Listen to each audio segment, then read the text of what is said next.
Kumusta sa lahat mga kaibigan? Ako si Vaylor. Ngayon, ipapakita ko ang pinakamahusay na settings para sa iyong computer sa Wallpaper Engine. Buksan ang Wallpaper Engine, piliin ang gusto mong larawan at puntahan ang settings para piliin ang mga kailangan mo.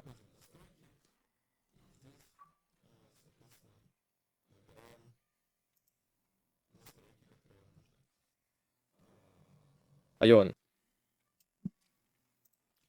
Depende sa pangangailangan mo. Halimbawa, kung lilipat ako sa OBS, pwedeng piliin ang mute o pause per monitor o pause all. Kung pipiliin ko stop on monitor, kapag lumipat ako sa ibang tab, titigil ang animation.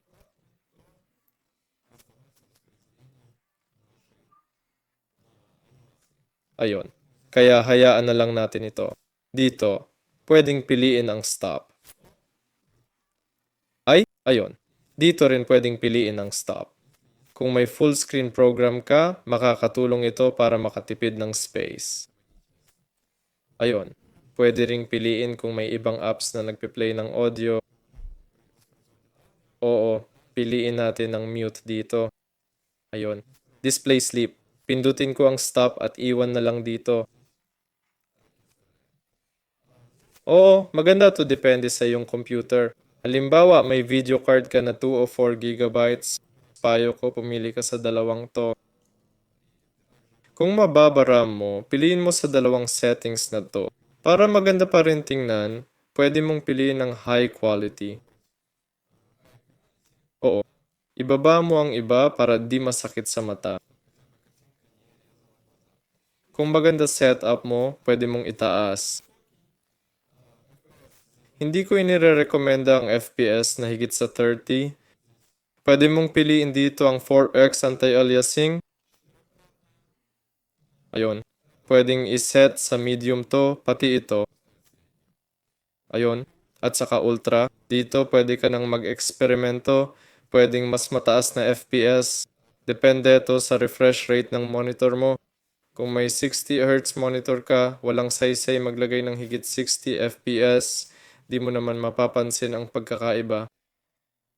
Ganun nga. Dito rin pwede pumili ng priority ng process. Pwedeng ibaba para di masyado mabigat sa system mo.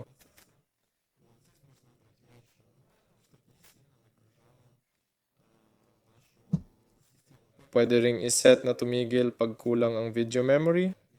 Pwedeng piliin to kung maliit lang video memory mo para automatiko siyang mag-off.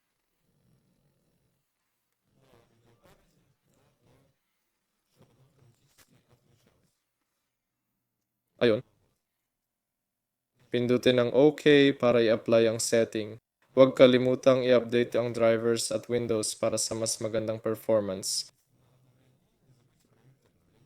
Importante ito kasi ang updates ay nagpapabuti ng sistema.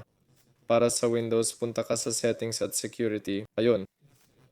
Kung AMD o Nvidia card mo, buksan ang kaukulang app. Sa akin, GeForce Experience gamit ko. Punta sa drivers tapos i-update. Si Valor to, paalam sa lahat.